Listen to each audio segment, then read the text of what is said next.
Ladies and gentlemen, thank you once again for tuning in to another episode of the Generational Wrestling Podcast. As always, is yours truly, the 29-year-old piece of gold, the franchise, aka the showstopper, better known as the GOW's resident tribal chief. And with me, as always, I got my tag team partner, my brother, my family. He is the flyest in the room, Mr. 1, 2, 3. Pin that ass down, K Breezy, aka EC's resident Isaac Hayes, King 2 Gold in the building. Bro, what's good? Man, what's good with the people, man? Look here, we gonna get that out the way real quick, man. Yes, we know we missed the Friday night block party, man. Look, man, Yes, we sir. adults, we got grown people stuff to do. I meant to put something out, let everybody know. So that's my bad. But yeah, man, we had some grown folks things to take care of, man. We had to switch some things around, but we couldn't get you the Friday night block party, but we damn sure gonna bring you a Saturday night block party, man. And we just gonna shoot from the hip and we're gonna talk that talk, man. So I'm ready. I know my bro's ready because we've been ready to talk, man. So, dude, let's do the thing, man. All right, man. So, of course, what we're going to do is we're going to knock out Friday Night SmackDown. Then we're going to talk a little bit of AEW Rampage, man. So, last night, we started off Friday Night SmackDown. What looks to be a car accident. We ended up having Yeah. Karrion Kross look like he was the victim of a hit and run, maybe. And then, right soon as we trying to figure out what's going on, man, that boy Drew McIntyre came out of nowhere and started whooping ass. Too cold, man. A lot of people have had a lot to say about this angle. What are your thoughts, man? Because you look like you itching. What's up? Talk to me. I thought I'm like, God damn it, not Jeff Hardy all over again. Oh, damn, I was dude. like, damn, not the Jeff Hardy all over again. I But I thought forgot it was, about that. The Jeff Hardy in the parking lot. yeah, man, that's the first thing I was thinking about. I said, oh no, not another drunken accident. Oh Yeah, damn. And then when the camera panned around and you're looking at it, and I'm looking at Drew, I'm like, wait a minute, the truck hit Cross, but Drew's coming from the back. So it wasn't yeah, Drew. I was thinking it was Drew, but they were just trying to like he just walked with. I'm like, no, he's walking up like ain't nothing wrong with him. So it wasn't him that hit Cross, but he knew where Cross was at, and he was trying to get to him, and he damn sure gave Cross worse than what Cross already had from the accident. But yeah, I'm curious. I am curious to kind of find out what that meant, what that symbolized, because it took me a minute to realize that, because I thought it was Drew. Like, damn, Drew Wilder, man. Drew done ran into him. He coming back to whoop his ass. And yeah. I'm like, I had to think about it again and rewatch, kind of watch it, look at it again. I'm like, no, Drew wasn't there. I Right, can't see right, him right. being in an accident and not being as hurt or a little messed up as Karrion was. So I'm like, all right, no, that was somebody else. But who the hell was it? Right. We could speculate. I'm pretty sure a lot of people are speculating who it may have been. Some people may even say, well, maybe it was Dexter Loomis, maybe it It was could have Bray been. Wyatt. Yeah. But we don't know. It could have been somebody else that we haven't thought of yet, or we haven't been seen, or we haven't been shown yet. So Right. um, it was cool, but at first glance, I did think, damn, they did the Jeff Hardy again. Yeah. I ain't gonna lie, man. The way it was walking up, the way the angle was, I'm like, damn, who is it this time? Who's the drunk this time? Yeah. And then of course, man, to start off the night. So the first match of the night we had Jey USO Mm, versus excuse me, it Sami was Sammy. Zayn It was Sammy versus Kofi Kingston.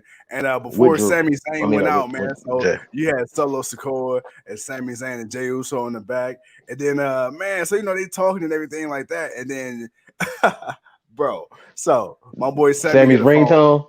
First of all, Sammy's ringtone, he got this old 1990s house phone ringer on his cell phone. And then, of course, it's Oh the shit! tribal chief Roman Hey, Reigns, and they talking, and Sami Zayn, he's taking orders. Yes, sir. Yes, sir. Yes, sir. And of course, Jey Uso, man, he's curious, what Big Uso got to say. And then Sami Zayn hit him with the, it's an inside joke. You wouldn't understand. And then they hit the music and they go out there, and bro, let me tell you, Jey Uso, this storyline, or just when you think it can't get no better, it does, because they out there arguing and stuff like that. And then Jay, he's going all out. He's doing everything in his power to ensure that Sami Zayn wins because the tribal chief says so.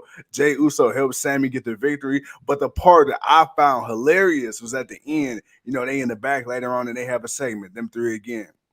And Jay like, hey, thank you, you're welcome. And Sammy like, for what? And Jay like, I helped you out there. He was like, nah, I got the victory. And then he going to his brother Solo like, hey, man, tell him. And Solo like, nah, man, I don't know what you're talking about. I'm like, damn. So in my mind, I'm like, is Jey really a conspiracy theorist, or is the bloodline really starting to phase Jey out? Like, I'm lost because They're part of me wants me to phasing Jay think out. that yeah, so part of me wants to think like, okay, this is a ploy to turn on Sami Zayn. But what if this is a ploy to really just get Jey Uso out of the bloodline? And then you got main event Jey and Roman and Sami Zayn. I still don't understand exactly where Sami factors. Because I want to say that it's them versus Sami, but is it really them versus Jey? Does Roman feel threatened by Jey? I already told you what the original plan was. I've Talk to been me, told man. you, man. Remind me. Remember, man. Remind I me. remember I told you. I say, man, it seems like because Kevin Owens is not done with the bloodline. Leo, what it do? Uh, Kevin Owens ain't done with the bloodline. Because Kevin Owens ain't done with the bloodline. We're face, but what up, baby? What up? What's up with you, baby? What up, Gerald? Uh, it's I'm thinking there's a deeper thing going that we're not seeing because we're only seeing Yeah, Sammy. We don't see Kevin. Every now and then, when you see Kevin walk past Sammy, you see the interaction, but you don't yeah, see it as yeah, often. But with Sammy, because he's found a way to manipulate the bloodline, yeah. and now because Jay's been a hothead. Remember, Roman said, Jay, you've always been a hothead. What did Always. Sokoa do? He agreed to it. What did Jimmy do? He's like, Yeah, yeah, bro, yeah. yeah. So it's You like own one. they treating him as they are, and Sammy's the new honorary Oos. So he's the new Yeah, favorite man. Everybody likes Sammy. He's cool with everybody. Now uh the beginning of it, especially when they got to Uso, when they got to Jay, like, man, just let them know, like, man, you said you was gonna handle it, man, you should have handled it. And then Sammy's right there, right behind him, just dogging him out, like, yeah, he didn't do anything. I thought he was gonna do something, but he didn't do anything. But he's standing right here, right next to me. Yeah, standing right in front of me. I'm like, damn, Sammy is getting cocky as hell. Like, it's as not fuck. even it's not even nonchalant anymore, dude. It is full blown. But when it got to Sokoa, after the match, and he was like, "Nah, I was just paying attention to Sammy." I'm like, Yeah, "How was you yeah, paying attention to Sammy and not see Jay?" Like, dude, the yeah. camera was angled where you can't You miss can't miss it. a Yeah, big brown Samoan with some white tennis shoes and two title belts swing his feet and right, kick the right, other right. dude over and then swing back out. You can't miss that. So, but to say that, and then to say it with such conviction to where it was like you got Jay looking like, bruh, bruh, for real? Like, you Yeah, for real? yeah, Like, damn, okay. So I still believe it will eventually be Jay. I think Jay will end up being the guy because right now he's still the person everybody want to see. They still yeah. been positioning Jay to be that dude to turn. He gonna get tired of it again. He ain't gonna care. He gonna want that. He gonna want that return again. Absolutely. But I think I still believe the setup will be Kevin Owens and Sammy taking those titles off the Usos. I still Big feel like Goose. it's still going to be it's still going to end up being that, which will lead to Sammy. I'm not sorry, which will lead to Jay because they'll lose the titles, and Jay will be. See, I told you, Sammy. Whoop whoop whoop whoop whoop whoop. And then they lose the titles, and then Roman, they gonna have beef because Jay feels some type of way because the way they've been treating him with Sammy, and then because they lost, and then the bloodline is crumbling. So Yeah, that's the dynamic fall of of it. the empire. Right. So whatever happens in between, you could speculate what they'll do in between, but the overall picture is Sammy will infiltrate the bloodline as he has. He's going to divide them and be a virus, which he has. Jay is Hey, the hey, Jay has been affected, man. It's there. It's there. They you can know take it that wherever sounds they like want. that sounds like the CIA and the FBI. In real life, they Hey, infiltrate. They infiltrate they the infiltrated. notorious They groups. infiltrated the infrastructure, man. They got in. They put their inside guy in there, the guy that don't belong. They find his way. They trying to go Yeah, ahead and they trying honorary to Malcolm use. X it, brother. I feel you. I see what you're doing, James. I see what you're doing. I see what I you're doing. yeah, you see it, but again, um, it will lead to Sammy and Jay, but Yeah. because that's going to happen. That's going to happen. But I think Right.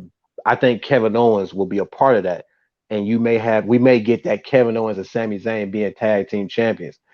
I feel like you gotta eventually, man, you gotta take these titles off of them. Now you Yeah. can say, well, we got a lot of different tag teams, and you got some people you can work with, but Right. uh, I think you want to. I honestly, I think if there's anybody that's gonna bring some attention to the Usos losing the title, why not make it Sammy? And Yeah. Kevin Owens fits because he's got issues with Jay. He's got issues with Roman. So he's Yeah. got the issues with the bloodline. He made that very clear. He still ain't over that, and he's gonna find a way to get back. And if this is the way for them to get back, and again, every time they show up on Raw, or if Kevin Owens is on Raw, or Sammy's on SmackDown, whatever, if when they walk past each other, every time you've seen it on camera, you've kind of seen that Kevin look at him and just shake his head, and Sammy Yeah, just Kevin be looking disgusted. right. So I'm like, nah, man. I see it. I'm seeing something different, but we Right, still right, gotta let it right. marinate and let it come out. But nah, man, I'm with it. I liked everything about that. All right, too cool, man. We got a lot to talk about, so let's Man, kind of we go gonna keep ahead. going, man. We gonna keep going. All We right, talking man. to the So we people, got man. that boy, man. One of the original SmackDown 6 WWE legend now, future WWE legend and future Hall of Famer. Rey Mysterio, man, the greatest luchador of all time. He is officially a SmackDown superstar now. How did we get here? So we had a segment with Ray and Triple H in the back, and Ray says, "You know what? No matter how much my son provokes me, no matter how much he antagonizes me, I will not fight my son. And if it comes down to me fighting my son in this job, I'm ready to retire. I'm ready to call it quits." And of course, Triple H say, "Hold on, man, don't step into my office. Let's talk about it." And of course, we find out that Rey Mysterio would then become an official SmackDown superstar. So for the time being, he's away from Dom. But the way they have people hot brands, I still feel like something is in the works because It's not over moving yet. moving forward, we got Ray in the Fatal 4-Way, right? So we got Ray, we got Ricochet, we got Sheamus, and I'm missing one more person, Sokoa. and Solo Sikoa. And Ray ended up picking up the victory to become the #1 contender for the Intercontinental Championship against that boy Walter. Here's the thing. Even though Ray is on a different brand, I feel like somehow Dominic Mysterio and or the Judgment Day is going to cost Ray a championship match against Walter. Not that he needs to, but I feel like even though he's on SmackDown, they're going to prove no matter where you go, you can't run from me. And Ray is not going to have a choice but to No, eventually fight his son. Tuco, do you agree with me or am I off?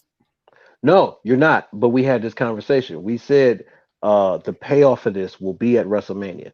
The problem Yes, is we got a long time till long way. WrestleMania. So you cannot kill this thing before because you gotta figure out a way to save it. Yeah, This was their way to save it in a way. Delay it. Okay. So yeah, we know they'll cross brands. We know that'll happen. But I think because of what happened on Raw, Judgment Day is going to be a bit busy. But that doesn't mean they're going to leave Ray alone. You still got the Salt. You still got the Crown Jewel. You still got Survivor Series. You got, and I think after I'm not even sure what pay-per-views after Survivor Series. But then after that, I know you got. Oh no, Day One because now yes, yes. Day One is now the new pay-per-view that they do on New Year's Day. So you got Survivor Series Day One, and then you got the Royal Rumble. You still got uh uh right jump to bring bump into Walter. You yeah, right. But At least you you can beat still Dom ass. right. Well, yeah, you do, but you still got a couple of shows where they're going to interact, so you can keep the story going while Yeah, not while not watering it down or not watering it down, but it just drags. It's already the story between Rey Mysterio and the Judgment Day is already dragged on too long. Now that you went on and you turned Dom heel, you right. really haven't you've kind of done everything you were gonna do because Ray obviously ain't gonna fight him. Edge tried to, but he keeps getting jumped or his wife gets beat up, so that ain't happening. So now they've moved on to AJ Styles and now the return of the OC, Doc Gallows and Yeah, Carl yeah. Anderson. So now you've got that. So now Judgment Day has a new kind of focus for Raw, but that don't mean that Rhea Ripley won't get her boy toy and they won't go mess with Rey from time to time. So I'm not. It buys some time. It gives Rey some other stuff to do. But if to think that Judgment Day just won't show up, Dominic just won't show up, like they're not gonna just show up just to mess with him. Obviously they're gonna do that, but they need to not. Like I said, man, they can't keep doing this thing. It's like it's until Rey does something, it's kind of getting stale. And it's not like Dom is doing anything to really garner too much heat. People are still looking at Dom like, dude, yeah, right, dude. Come on, man. Nobody's buying you. Ray. That's bad. Nobody's buying you, man, being a heel. Man, and it still look like Rhea's your daddy. So it's something needs to change. And maybe this change is for the both. It's good for the both of them. Maybe because now you have the club or the original OC going up against Judgment Day. Dom needs to step in because Rhea can't step in. This is 3 men against 3 men. So so Dom, hey, bro, you got to step in, bro. We need you. So now you got Finn, you got Damian Priest, you got Dom. They finna fight the OC. Okay, cool. You got that. And then when it's time, they'll move back towards. I say if they don't do it by Survivor Series or day one, which I think they would do it by at least day one. Right. But there may be little things. But by the time we get to the Rumble, oh, you best believe. If Rey's in the Rumble and Judgment Day is in the Rumble, we're gonna revisit this, but we're gonna plant the seeds for the match at WrestleMania because we're going to get Rey versus Dom at WrestleMania. I can't see them doing that on no other pay-per-view. They can do the Rumble. They can do the Royal Rumble because it's the Royal Rumble. If there's no other pay-per-view outside of that, it's WrestleMania, hands down. Night one at that.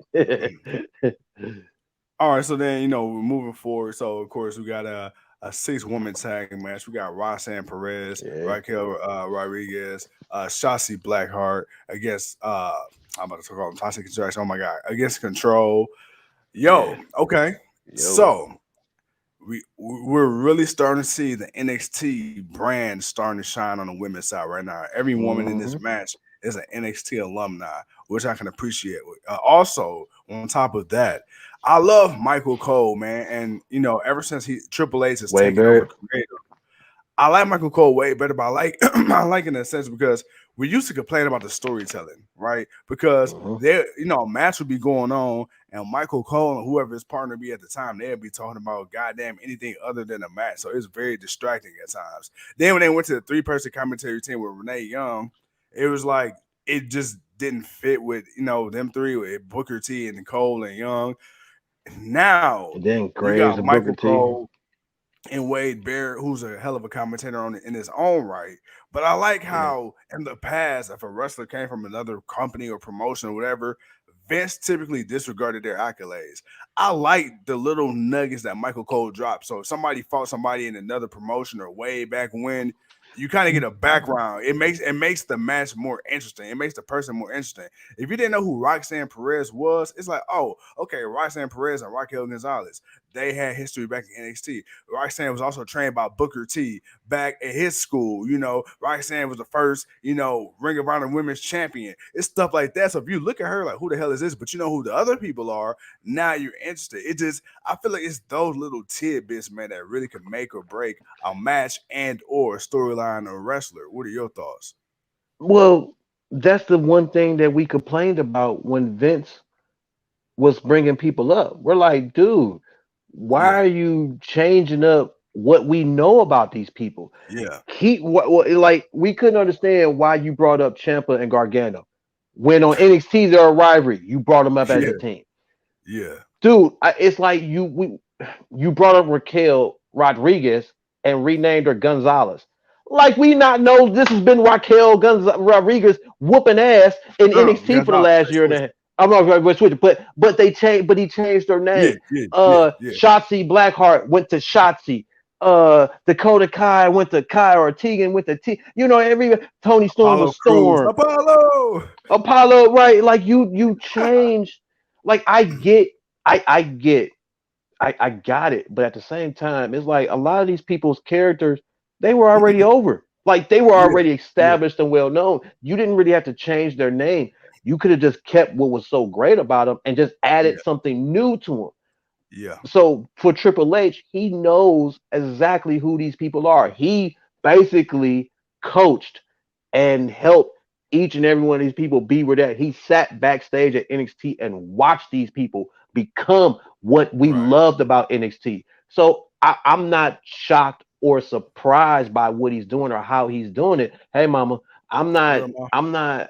I'm not, I'm not thrown off by this whatsoever because these are the things that we like. Yo, man, why are you pretending like we don't know who this person is? Why are you pretending like this person all of a sudden magically here's a new human being that you've never seen before? Come on, man, really? Like, damn, like, come on, you come on, Vince, like, bruh, like you're insulting our intelligence, like, and that's been the Yeah. problem. So for Triple H to know, people know who these folks are. I know people watch NXT. Yeah. I know people were watching NXT because we were the hotter thing than the main roster, but Vince didn't want to promote us. Triple H is doing what we always thought NXT, where NXT should have did as far as being Right. promoted by the main roster, by the big part of the company. Obviously, we know this is your development, but make it your third official brand. Give it some Yeah. acknowledgement. Only reason we got to see what it was at Survivor Series a few years ago was because the Prince in Saudi Arabia decided to hold the plane, and they had no choice but to let NXT people take over because they Right. had no wrestlers. Yeah. They only had a handful of people. You had to Hey, have NXT come in and do what they to did.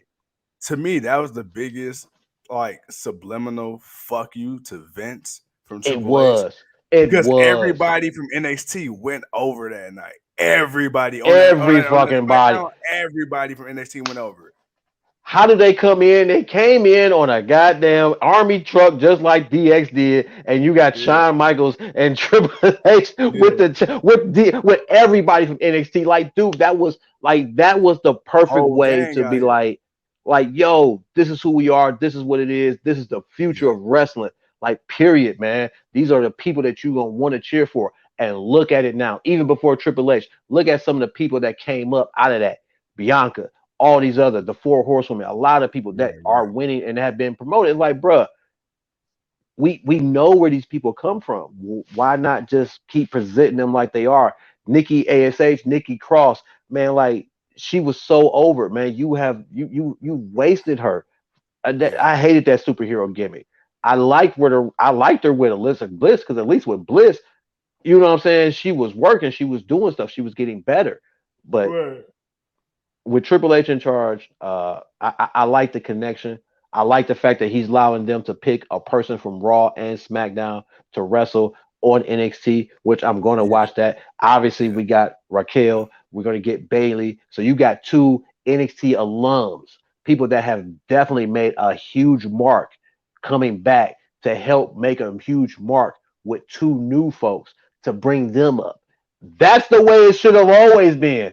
We should Yeah. not have taken till now to get this, and it's awesome. It's late as hell, but I guess what's the phrase? Better late than never.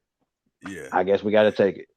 And then really quick before we move on, I mean, yeah, I mean, everybody knows NXT is the feeder system, which is cool. But my thing is, you're as strong as your weakest link. So if you got Right, Raw and SmackDown doing fairly well, but you got NXT that you're putting all this money and time and promotion it's into, doing and you're not consistent. It was giving it, consistent. yeah, and you're not giving it that ray of light for people to see it and really acknowledge it. Your company is weak because essentially NXT is a failure at that point, So, but if you say it's a third brand and you treat it like a third brand, yeah. Now, third brand doesn't mean it's going to be equal in production value. It doesn't mean that they're going to go out here and have necessarily always the best tapings and shit like that. Right.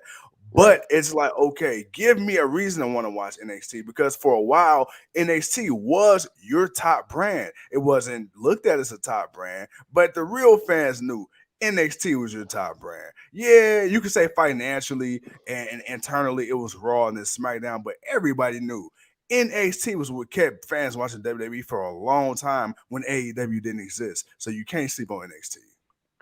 Also, the only people who were okay, the only people who were watching NXT when it was on the network were the hardcore wrestling fans. Yeah. which is Yeah. why the ratings and the things for it was so low. But because people who actually watch wrestling for the wrestling was Yeah. watching the show. When AEW came along and they decided to move NXT to USA, it Yeah. gained more influence. Like you got to really think about that, man. It competed with AEW, and even though AEW was new and it was coming up, the ratings and the watch time, the views, whatever you want to say for NXT went up tremendously when it got moved to USA because Yeah. people weren't watching it on the network and you were giving it 2 full hours. It wasn't giving Yeah. it that kind of 1 hour or whatever, because sometimes it wasn't full hours, or maybe 45 minutes. You got a couple of matches and they did a little stuff and then it was Right. over. Right. You were actually getting a legit show and you were putting on good matches. You were, and folks that were familiar with it, they started watching NXT more.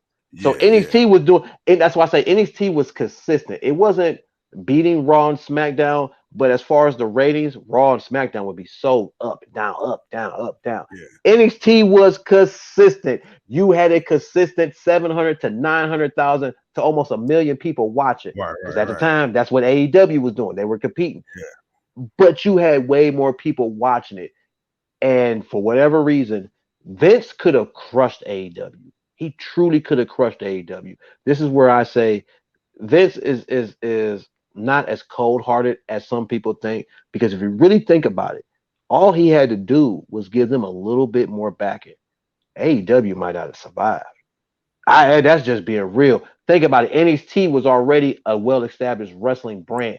It But my already thing, yeah, had but established my thing people. is, remember, people thought that maybe Vince was kind of jealous of Triple H because NXT was doing so well. Because remember, NXT wasn't looked at as a True. third brand, developmental. True. You got to think about it, dude.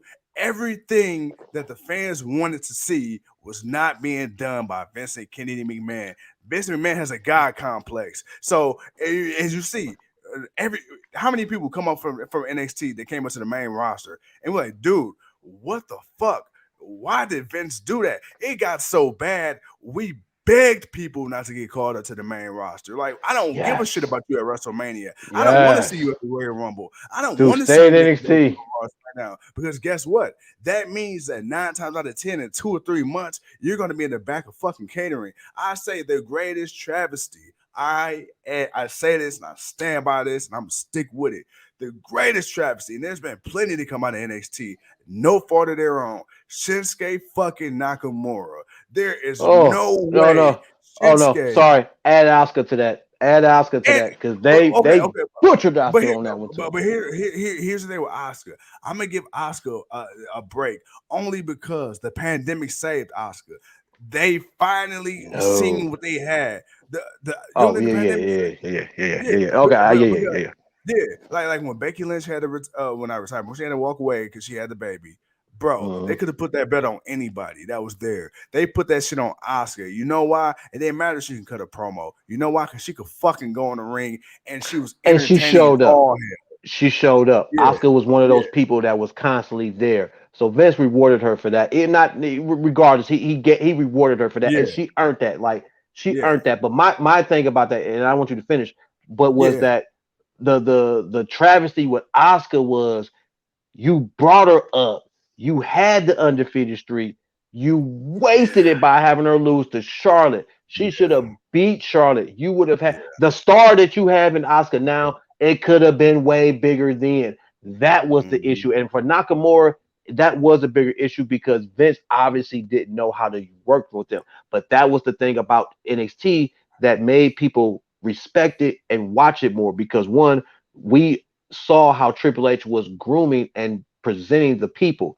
So yes, he got some people that were international that were known, in New Japan and other places, but also he was able to bring them in and they were able to fit the style of WWE and present something that was respectable. You yeah, made people respect the growth of a character. You made people care about the storyline. You made people watch the matches because the matches were good. So there were elements to the things of what made people watch wrestling that Triple H went to the core about. yeah, NXT was for the core wrestling fans. The growth of character, the work in the ring, the storytelling, commentating. Like, dude, Romano, I miss him. I would love Oh to yeah, hear him. more Mamma no, mia, hell yeah, Mamma mia. hell I yeah, miss him. But yeah, NXT has always yeah. had kind of good, steady Nigel commentators because McGuinness, because yeah, because Triple H allowed people to do what they were supposed to do and not the hokey entertainment bullshit. yeah, That's the difference, man. And that's why when Triple H took over, you had the casual fans complaining. You didn't have the people like us complaining because we were yeah, seeing it. We're like, yo, wait a minute. If he's taking over, we know what he's got to do. We got to give this man time. We got to look for the little things that he's doing, the little nuggets that's going to change the structure and make people respect what he's doing. And he's done that. Everything had been hit and miss. There's a few things we can question, but NXT, I feel like if Vince, even though he might have been jealous of Triple H, yeah. if he could have put that ego aside for a second, bro, and backed NXT, especially after that invasion angle, if he'd Oh have yeah, backed them, yeah. I Because you really could have did some. You really could have done some a lot with real that. life WCW, but NXT style type Right. shit. Yeah, Exactly. Like yeah, and you gotta think about it, like he did that at the Survivor and everything led up to that Survivor series, but yeah. if he'd have did Hell, that even that Royal prior to Rumble it, NXT showed out. that Royal Rumble, the Royal Rumbles was because the men and the women got to show out, and Yeah, obviously yeah, we saw what happened with Bianca. She got to come out of it. We see where she's at. We got to see yeah. Rhea. We got to see where she coming. We got to see some people come out of it. Great, but it took a minute for them to be where they're at, and I get Right, that. right. But it's not like you had established stars that were so over that these people couldn't get over. That was the Yeah, bigger problem. You had people that it was like, my God, I know this person is better than that. I'm glad they're yeah, here, but you're not yeah, putting them over like that. yeah, So there were things to it that really just frustrated people. So yeah. now, if with everything that Triple H is doing, if Vince would have backed it then, I truly think I don't know if AEW would have had some of the people they had. I don't Hmm. know if they would have been as strong as they have been. I think it might have been. I think they would have had to work extra hard, and it might have been a little bit tougher.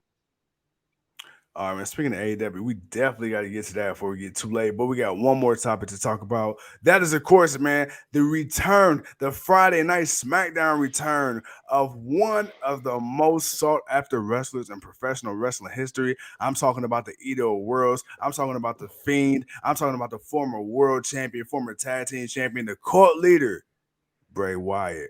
But in this promo, man. So we had Bray Wyatt. Let me set the scene for you. We had Bray Wyatt. He closed out the show about maybe 10, 12 minutes just in the ring. But he didn't come as Bray Wyatt, the character. He didn't come as the Fiend. He didn't come as anybody other than himself. He said, guys, I want to take this time right here. This isn't a gimmick. I don't know if you can read the room right now, but this is the real me. This is the authentic me talking to you.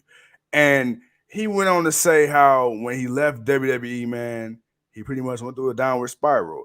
He said the last 2 years have been the hardest of his life. You know, he's lost family, he's lost friends, specifically Brody Lee, Luke Harper. He said, you know, he pretty much lost his way. You know, he got fired from a company he loved, and he never thought he'll be back here. And he said, as much as he tried to run away from professional wrestling, as much as he tried to run away from the WWE, as much as he tried to leave this part of him and his life behind, the fans Hmm. never gave up. The fans chanted his names at shows. The fans, you know, tagged him on, added him on social media. The fans kept asking every time they seen him, when you coming back? When you coming back home? When you going back to WWE? When we gonna see you again? And he said he was at a dark place. And he said that he talked to people who were also going through a dark place. And he said they told them, Bray, you saved me. Your character, your gimmick, everything you've done, you saved me. Watching you, you saved me. And he said the whole time I was gone, these last 735 days, I've been gone. You guys saved me. You guys didn't give up on me. You guys didn't let me stay away. You guys didn't forget about me. You guys are the reason I'm here now. And then of course, before we got off the air, you got you got the whole lights going out, and you got the whole interruption with the mask man, which is also him on the screen. But for those 10 minutes, man, we got the real Bray Wyatt. Tuco, man, what are your thoughts? You know, especially with a guy that's so mysterious, a guy that's reinventing himself time after time after time after time again. And you talk about going for that brass ring that Vince McMahon so fondly speaks of. You talk about breaking through that proverbial glass ceiling. Bray Wyatt is a guy whose career should have been dead multiple times, but somehow, like a literal phoenix, he always finds a way to rise through the ash and come back again and again and again. And not many people can do that. You know, we've given up on a lot of people for a lot less, but Bray Wyatt, man, he literally has the world in his hands right now. What are your thoughts? He's got the whole world in his hands. He's got the whole wide world in his hands. Bruh, I've said it multiple times on this show. Yeah. Bray Wyatt is the second coming of The Undertaker. Yes. Period. Yes. You got a guy. The Undertaker was never known to be a big talker. Yeah. You got a guy that can go out there and hold the crowd.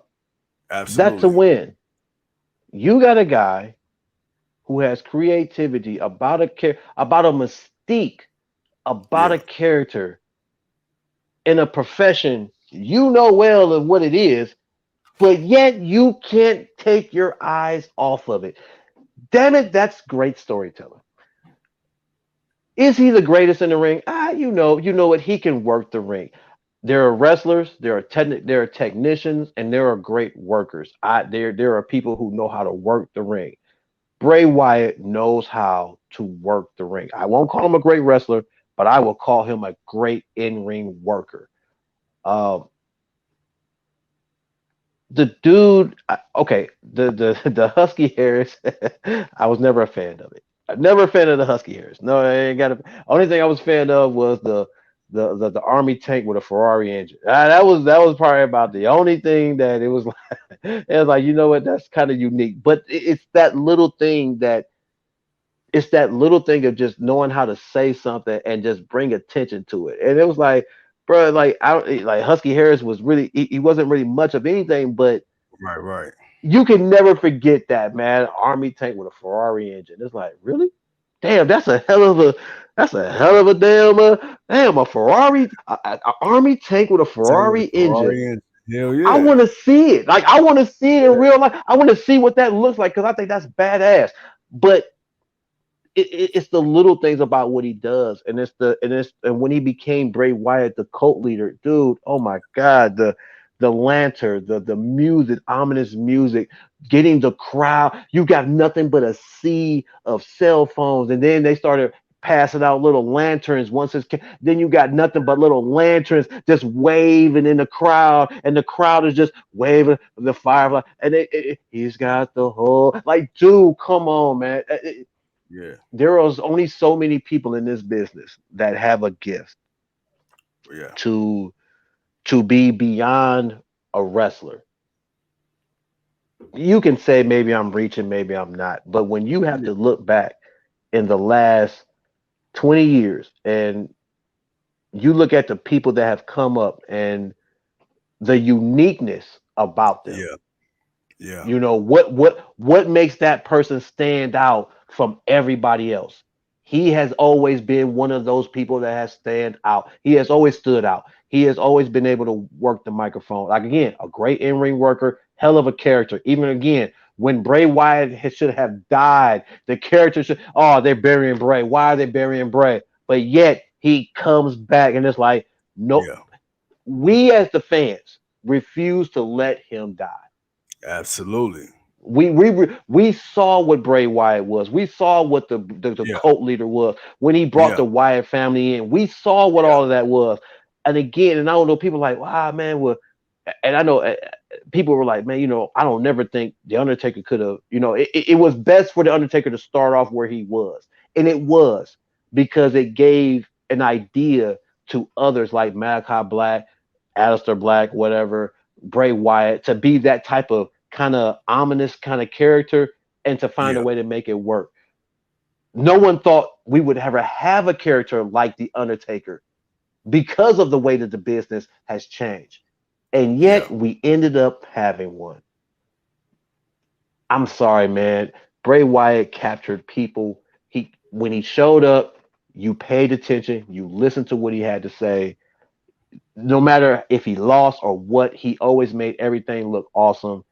Dude, I'm glad he's back in the company. I'm glad Triple H truly understood what Triple H understood, because again, Triple H didn't get this Bray Wyatt.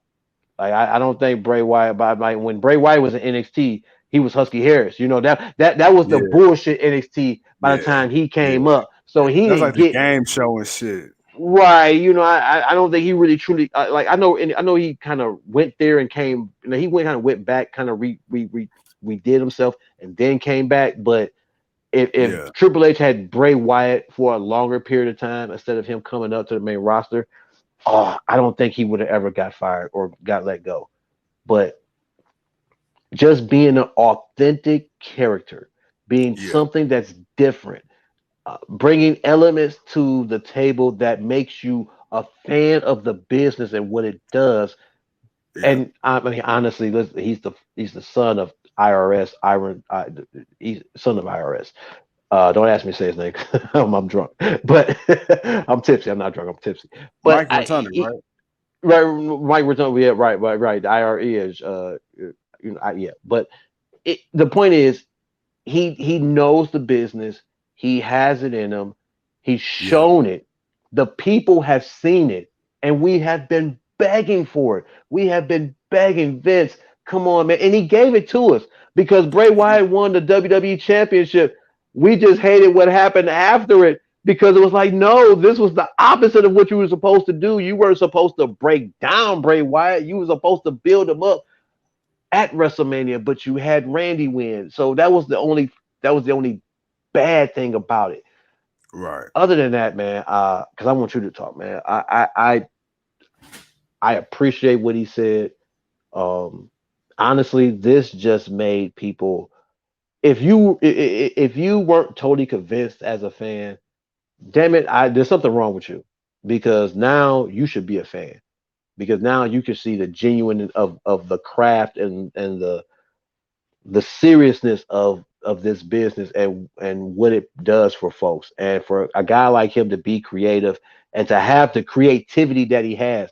Once he became the Fiend and he did the Firefly Funhouse and he had the characters, some people were like, man, this isn't what I want to see. But then it's like, dude, no, this is definitely what I want to see.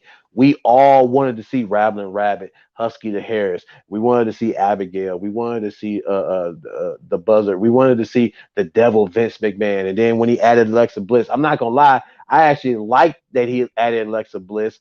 It was hit or miss between him and the Braun Strowman thing, but adding Bliss actually added something good to it.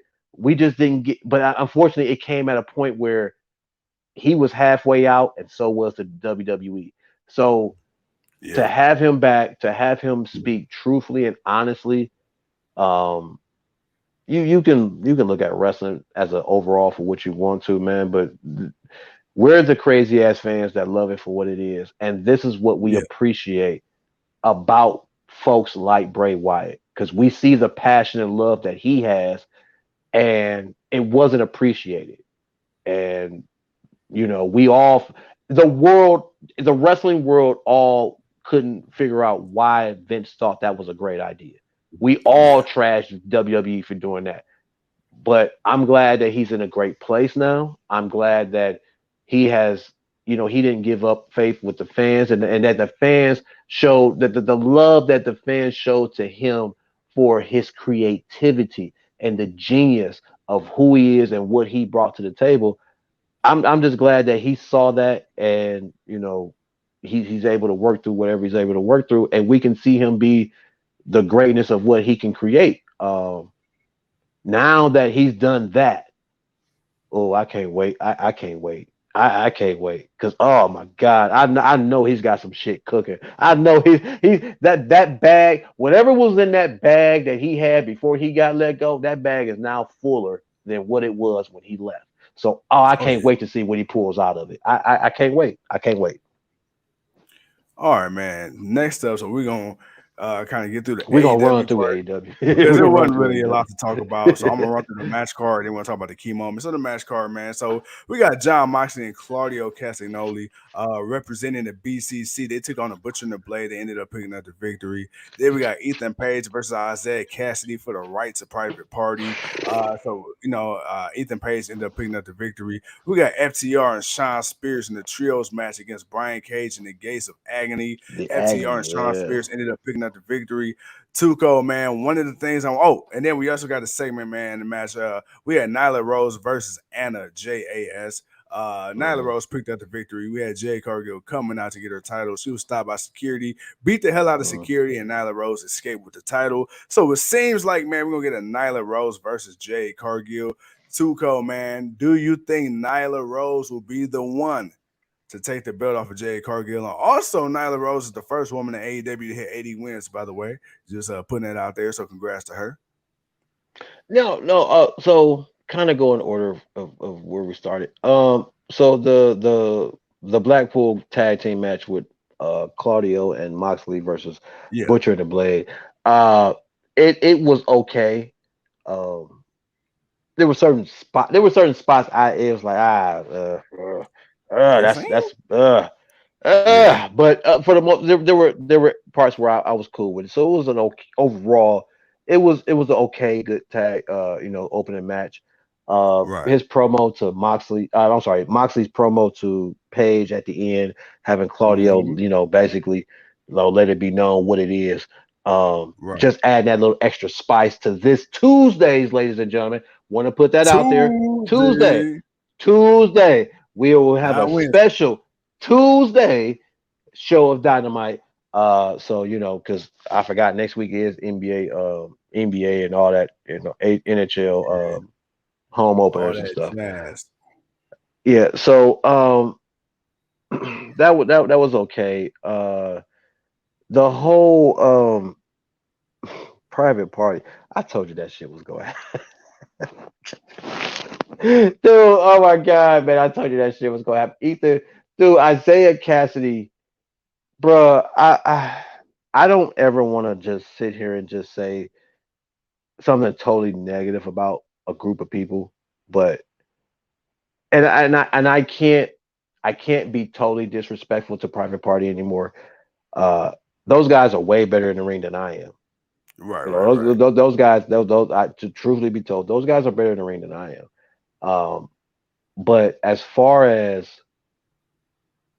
it's been 4 years, or Yeah. it's now the fourth year, they're one of the original people that's been in this company, and they're in the same damn spot. Yeah. They've been in so many matches. You think about it. If you think about the 4 years that you have watched AEW, if anybody who's watched AEW, Private Party has been around. They've been in some hell of matches. They good matches, or at least worthy, supposed to be good matches, and some BS kind of matches. They have been through the All over company. the place. Yeah. I have watched the Acclaim. We watched the Acclaim come in and surpass them, bro. Yeah. They surpassed Tremendously. them. Bump FTR. Put all Swerve and Glory. Put all them to the side. Any team that wasn't really known, anybody that came in, they got more. They grew more than Private Party. Yeah. I'm done with them. I don't care about the match. I don't. The whole now Matt Hart. So now Matt Hardy's a part of the firm, dude. What we just did that. We just Yeah. did. You did I that don't with the care. you did that with the Hardy family office, the Andrade Hardy Right. family It's office. like I don't know. I don't Matt Hardy's now and okay. Even though he was the one that did it the first time, but now it's like, bro, no. Matt, go Yeah. home. Or become a coach. Go backstage. Yeah. Help groom. Private Party. Uh I think it's time for y'all to take a break. I think the private party gimmick is dead, and that's why I'm done with them. I think they need to go away. They need to come back. They need a refresher. Maybe Repackage. that's what will happen with the firm. But dude, it's like it's to the point now where I'm always quick to trash them because it's like, bruh, y'all should have been came up by now. Y'all should have been came up by now. But it's to the point I don't even want to trash them no more. But it's like I gotta be, dude, it's a wrap. It's a wrap. When we've seen too many people come in, if it don't work or they're not get, they go away, they come back, something new, it works out for them. Right, right. It's that time for private party, man. There's nothing more you can tell me. I don't need to see anything else. Cassidy got his ass whooped by Page. Ethan Page looked the best I've seen him look, which is Yeah, a bad thing because he should have been looked this good for as long as he's been in AEW. yeah. That's on Tony. But the way he whooped Cassidy's ass in this match, He beat that boy like he stole I something. He booted do the like shit out of like him. come on, man. You trying to hype me up like you move like private part and that's what pissed me off because the weeks leading up to it, private party, oh, they not feeling Andrade. They want to be on themselves. They want to do, and then he goes out and does this. I've I'm done. I'm done, man. I'm done.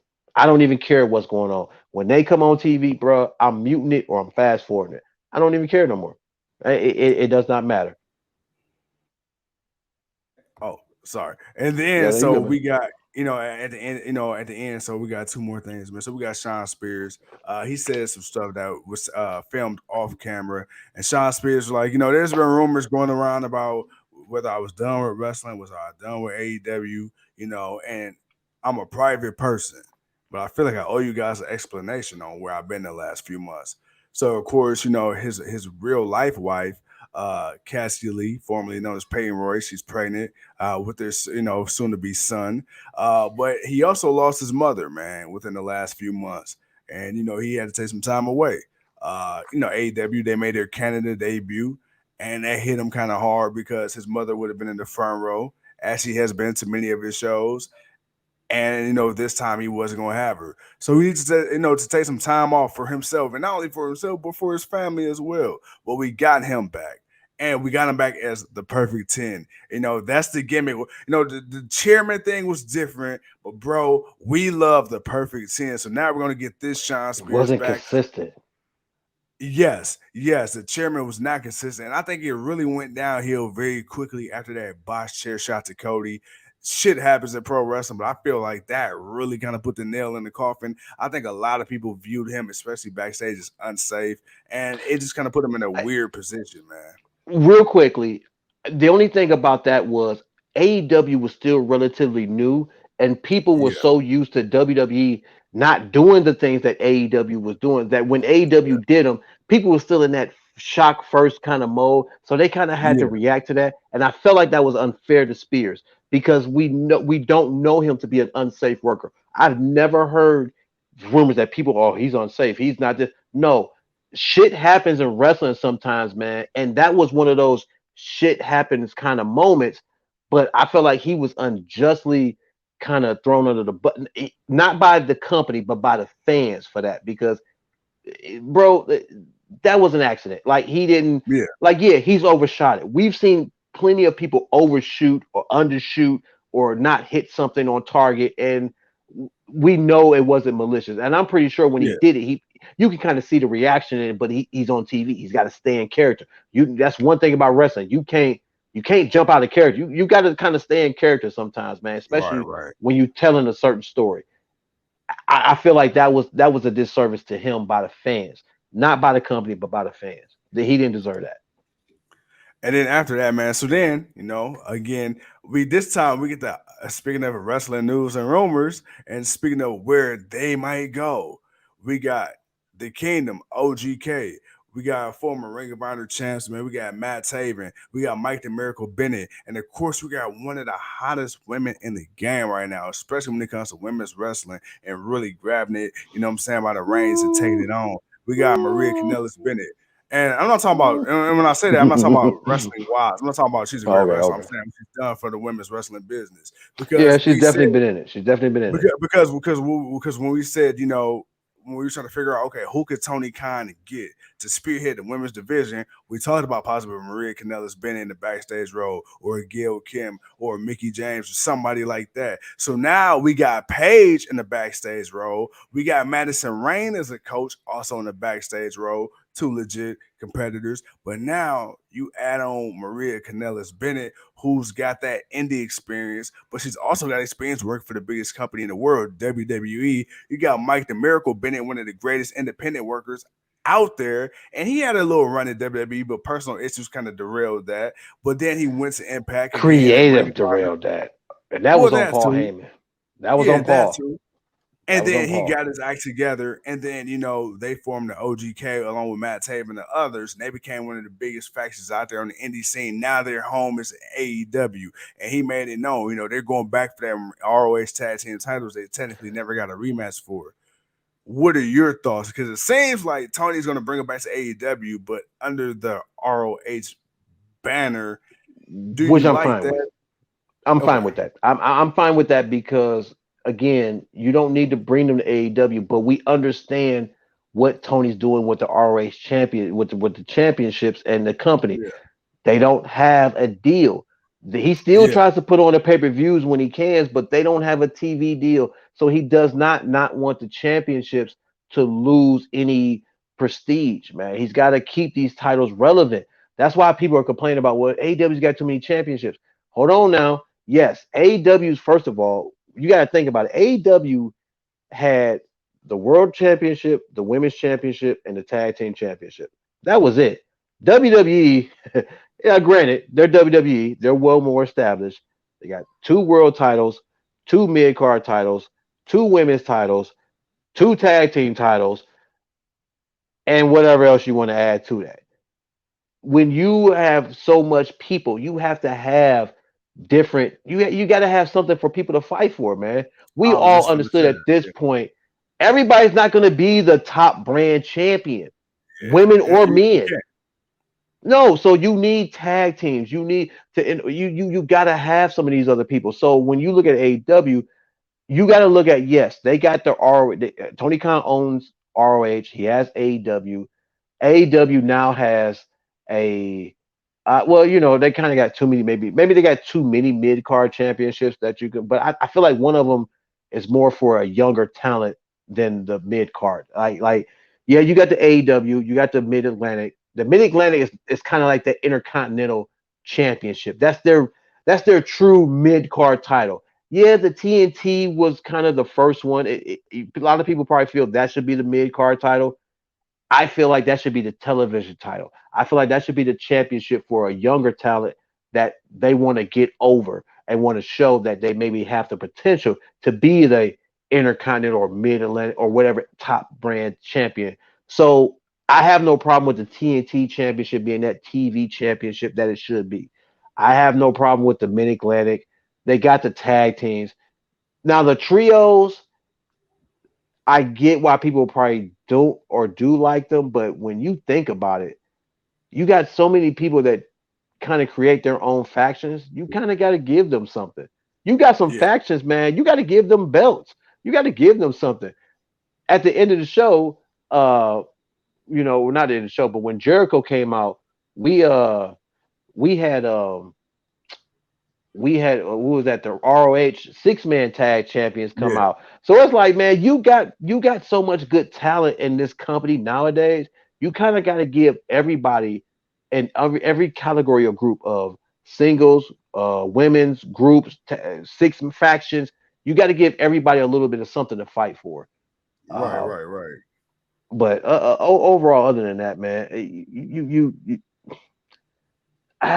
kind of gotta you gotta respect that Tony wants to keep the RH Tag Team Championships relevant. He's bringing Yeah. people to the company. He's trying to build something that's different from AEW, but he's got a Yeah. platform to keep these titles, being seen and keeping them relevant. So I'm not looking into it too more than that, man. It's relevancy. It's just keeping the titles relevant while giving people an opportunity to fight for them. Keeping the titles relevant, giving people opportunity. You got the most wrestling you've ever seen on television at one time in the history of You ever. really I do. mean, you really do. literally every single day of the week without even going on a streaming service. This is just on the cable alone. You can find wrestling every single day of the week. And then if you Really include can. the streaming services, bruh, there's an infinite supply. So, now you can go watch those Ring of Honors. You can go, well, not now. Well, you could watch the old Ring of Honor, the New Japans, the GCWs, the MLWs, the NXT Europe's, NWAs. NWAs, NWA. all that. Still fucking Impact Wrestling, whatever the fuck they decide to Impacts, split AEW, WWE, Raw, Yeah, SmackDown, NXT. You think about it between, again, NWA, New Japan, Impact, AEW, WWE, and then the independent. Like, bro, like there's something wrestling for has everybody. definitely involved. Right, everybody has a little bit of everything, man. So yeah, we can be critiqued, we can criticize, we can but at the end of the day, the business that we thought was dying out or was becoming just singular to one big company, because every Yeah. other company seems to be trying to but failing very badly. Hey man, we're at a point now, man, where we got so much that it's like, bruh, I'm, we I'm, I'm, understand I'm, what the standard is, but I'm gonna tell you, the we pandemic The right. pandemic, the pandemic did one thing for the wrestling business that damn near killed the other entertainment businesses, sports franchises and shit. That's The true. That's pandemic true. rejuvenated it because when these big companies were going under, or these big companies were taking weeks off of recording, or they were recording 30 shows in one fucking week, people still had to make money. So, people were going to these independents, and that Yeah. really gave the independents a chance to shine because guess what everybody was doing? On their fucking computer. Because you can only watch so Yeah. much Netflix, you can only watch so much cable television. People were locked in the house so much, dude. You was You watching can only fucking watch 10 so much seasons, news. There's only so bro. much good news that was coming out. Bro, you will watch so much television. You did anything you could to get away from watching the same shit every single day. And then what people Yeah. start doing, they start going online, you start going to YouTube, you start going to TikTok, you start going to Twitter, you start going to Twitch, you start finding these little clips. And then people are like, oh, what's this? And GCW, Nick Gage. Who the fuck is Nick? Oh, this motherfucker's crazy. Then fast forward half a year later, he's on Dynamite with Chris Jericho cutting him open with a fucking pizza cutter. Like, what is this shit? Matt Cardona. I'm sorry. We said this in the past. Bro, you got to put some respect in this motherfucker. This motherfucker got fired from WWE.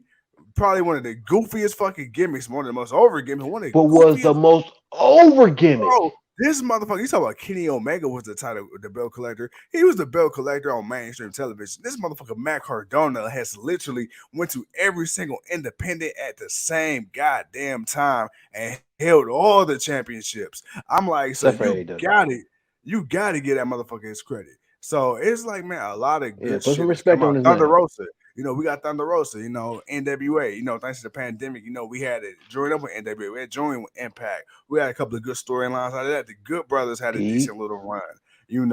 and we had a lot of stuff going on. Hell, Mickey James this year, we knew what it was, but never thought we'd see a company, a champion, an active champion from another company participating in any kind of WWE event. And that was cool. Did she win? Nobody thought she would, but that was cool, man. Especially given Mickey's pass. So hopefully with Triple H says, hey, we're open for business. Okay, cool. Well, guess what? Moving forward, we really have a chance to see Triple H, Tony Khan, whoever, Scott D'Amore, whoever. You say you open for business. Okay, it's time to play the game. And we already see that Triple H is willing to do what's best for business. So with that being said, man, Too Cold, any final thoughts, man, before we wrap it up? Real quick, because I know we gotta get out. I said we would do about an hour at minimum. We made our hour. Yeah. We made our hour. We had to make it up to the people, man. But the overall though, man. What you were saying at the end, as far as the companies, what they're doing at Triple H, bringing back what he needs. Everybody's doing it, man. Right now, everybody's positioning themselves to move forward with the talent that they have. Because now that AEW's kind of established themselves, people are either happy, but even with Triple H wanting to bring everyone back, we already question, will everyone get will everyone be better when they go back to WWE than where they were? If you was Yeah, already in a company and you were kind of the top guy, but you go back to WWE, you're there, but you're not there like you want to. The money's there, but you're not doing what you were doing before in the other. That bothers certain people because some people are okay with just making good money but not being a top guy, and some people want to be considered the top guy because they know how good they are, and some people right. think they're a top guy but they're not really. You still have that dynamic, so that'll always be a thing. But I honestly, just overall, man, I'm just loving what I'm seeing. Triple H is reestablishing WWE as the top brand, which it is, and it should be. It's to establish. We already know that. Impact, they're coming up and what they're doing and the talent they're and giving people their opportunity. AEW, we've watched what they've done. New Japan has found a new life because now more people are actually not people that are aware of them, but people are watching them a little bit more. We're seeing some of their talent that they have, and people are being more interested in seeing, wow, I actually like this guy. I like this guy. I never saw this guy. I like what he does. And we're seeing them. So that's one of the cool things about them coming to AEW and them doing that whole Forbidden Door thing. But uh overall, wrestling has definitely flourished. There's too much talent out there. Some people will be where we want them to be. Some people will be in other places. Honestly, I'm just gonna enjoy it. I'm just gonna enjoy it, and we're gonna do what we do, and we're gonna talk that talk, man. But I think we talked enough. We got some women to we got some women that we need to go spend some time with. So yeah, no man.